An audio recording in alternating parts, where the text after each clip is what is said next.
comes to my weight, I've always been a large woman, big boned. That's what my mother used to say, big boned.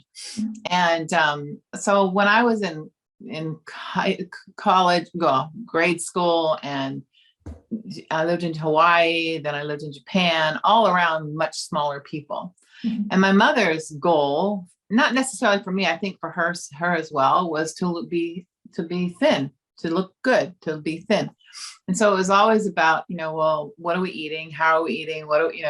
And I remember a time when my mom was in the hospital, my sister was being born, and my dad took us out to dinner, out to breakfast, and my brothers are ordering steak and eggs and, all these things. And I ordered something similar because it sounded good. And my dad's like, you can't eat that. I was like, what? You can eat this, but I can't, And I realized, I think that point that my mother thought she was helping me to feel better about myself when I was probably learning to know who I was without losing weight. You know what I mean? I wasn't heavy. I think about it now. I wasn't heavy at all. I was a normal person at the normal size, living in Japan, where most of the people like 5'2", and so weight became a really big issue for me. Whenever I was in school, going to dances, doing that thing, it was always about your weight. And I know I remember we moved from Japan, and I came to Hawaii and I was wearing a bikini. And my mom's like, are you sucking in your stomach? And I'm like, yeah, because it doesn't look good, And she was kind of making fun of it. And so I spent all this time being worried about what people thought of me and how I looked, and, what people thought about me physically. And so I just kind of went inside myself because it was something I could control. I don't think I knew that then.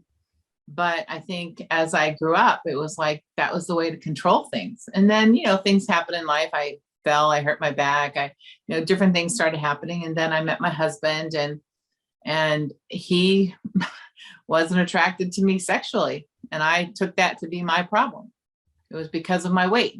And so then I just put on more weight. And so my weight was my excuse for, or not excuse, my controlling my weight in the wrong way, technically, was my way of hiding who I was, because I didn't think anyone was going to like what they saw. And so it was almost a sense of, if I don't lose the weight, then they have to like me who I am, or not like me at all. And so it wasn't until after my husband died that I was kind of sitting here alone by myself thinking, ooh, this is a new place, Taryn. You don't have a man, number one. He's gone.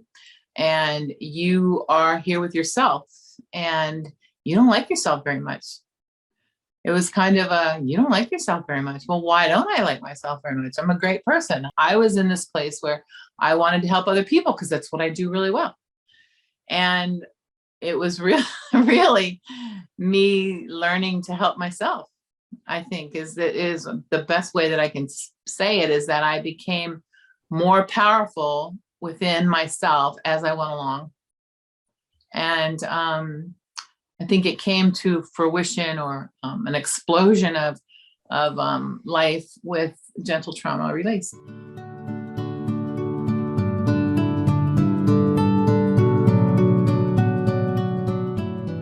Speaking of connections, so one of the basic working premises in Gentle Trauma Release is that all these traumatic symptoms, you name it, anxiety, brain fog, weight issues, if they're trauma related, then there is a specific event or a series of very specific events that were traumatizing, i.e. there was threat and an escapability for us.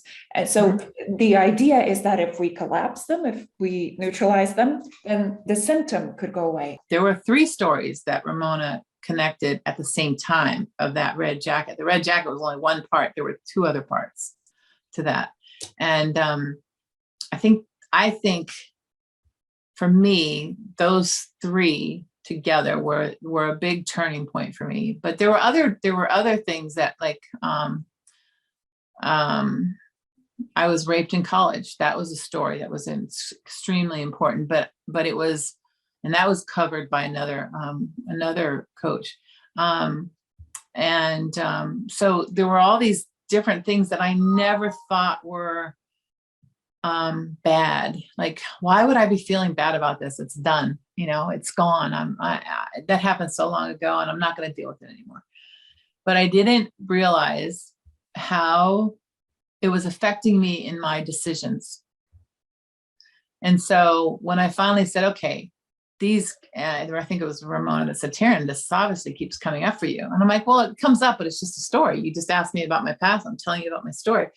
When I finally said to myself, this is worth working on. I'm worth figuring this out, because I don't want it to keep coming back. I don't want it coming back anymore.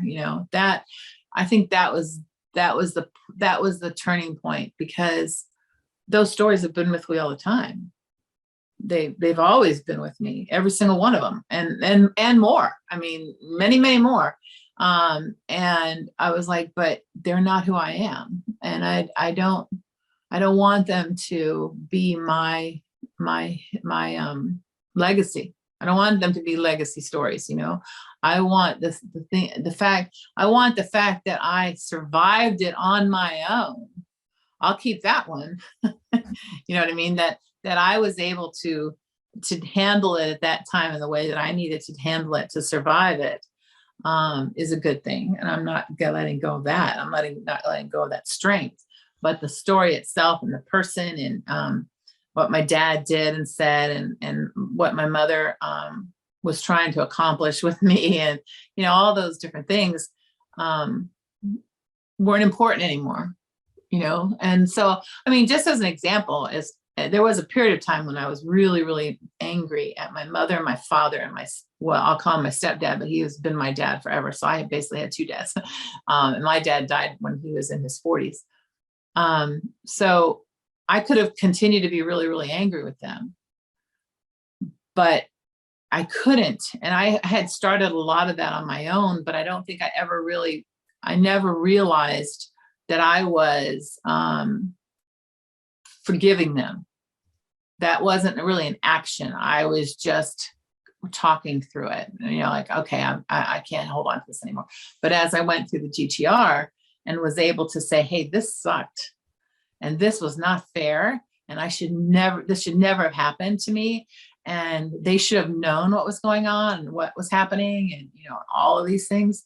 Until I could admit it, then I was able to truly let it go and not be angry anymore. But to just say, I'm not going to be mad anymore. And it goes back to my whole idea about, if you don't know what it means to be present, then you don't know how to be present. If a coach or a psychologist says, you got to go kiss your family and tell them and forgive them. Well, that's fine and dandy if you can believe it. But if you don't really go through and acknowledge the pain that it caused, without them, in most of the stories, they thought they were doing the right thing, right? Or they didn't know. Like, my mom and dad did not know that there was a man in our house molesting me. So they couldn't really do anything about it, because they didn't know, because I didn't tell them.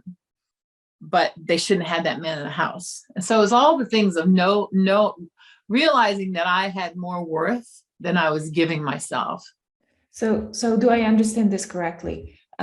Before that, those things happened and they were terrible, but you sort of rationalized it away by saying that happened a long time ago and I can't be mad at them forever.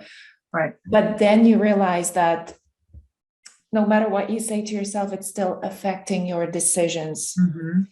And that after doing GTR and releasing that trauma, you still remember that. You're taking the lessons from them, you're taking the pride, and you're acknowledging your strengths. You don't want to forget that, but it's not affecting your decisions and your behavior anymore. Right. Exactly. Yeah. I'm not as quick to rush to a decision anymore. I'm much more like, okay, let me think about this. What is it that I really want out of this? Where am I going to go? I'm a calmer reactor. And it's kind of funny, because I've always forced myself to be that way.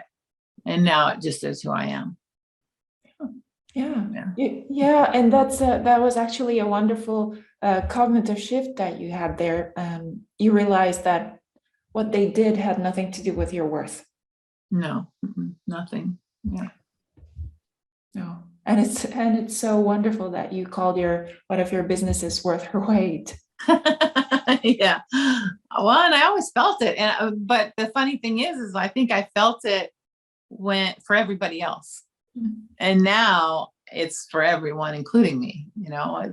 So for me, when it came to building a business or offering something to help other people, it was always about helping them because that makes me a better person because I can help them. And now it's more of we're all in this together. And um, my experiences give me more insight into where people are coming from, but it doesn't mean that it's mine to heal. They have to, it's theirs to heal. And I'm here having been through it. I True. And it's just going back to that name, I mean, it's I don't know if you did it consciously and you realize that, but these stories that you're sharing, not just the red jacket, but even these ones, realizing your worth through this work, you were looking for that worthiness of yourself all this time. And it's almost as if that weight represented the worth that you were looking for outside. But now that you found it because you de-traumatized through GTR, you don't need that weight anymore. Right. Exactly.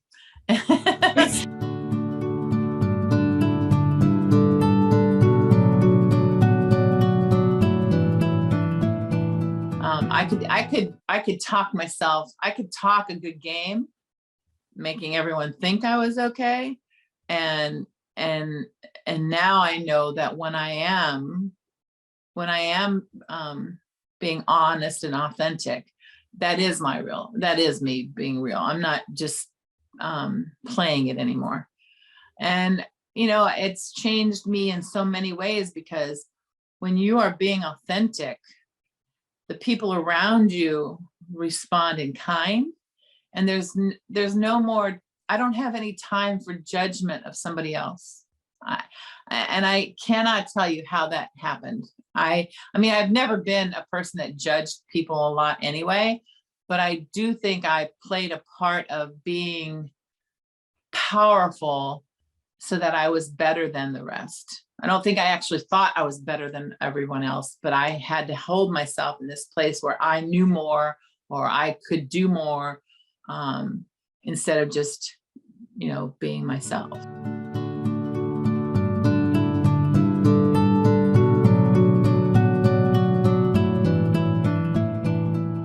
And there's a lot that's happened in the last 3 years. 3 years. Still, life still goes on and things happen. My husband died. I broke my leg. I had a brain trauma. I had to have surgery. All those things still happen, but I'm in such a different place because I don't look at it as, well, I deserve that or nothing's going to go right. It's all more about, okay, what do I need to do to prepare myself, or what do I need to know as I go through this next step or this next process? Um, and I find my body giving me the answers. I'm not in trauma anymore. It's gone. And so it's like you're kind of like standing on your own 2 feet and you're having the conversation. It's like, yeah, I'm not going back there. And I really like moving forward. And it's kind of like living as if I am in my future already.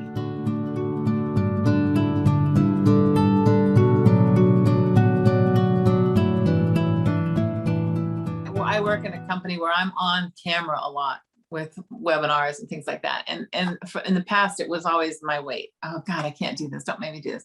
But I did it anyway. I said, I got to do it anyway, because it's what I do. And I got on, and then everyone in the company wanted me in front of the camera because they don't like being in front of the camera. And I'm thinking, these women are beautiful. They're thin, they're this, but they don't want to get on camera. I have to. And I thought, this is a little ridiculous, like, why would I allow myself to quiet, like be afraid of showing myself when I'm good at it? Does that make sense? And so, so I just embraced it. I just started embracing everything. You want me to do that? Sure. You want me to do that? Sure, no problem. You wanted me? Yeah, absolutely.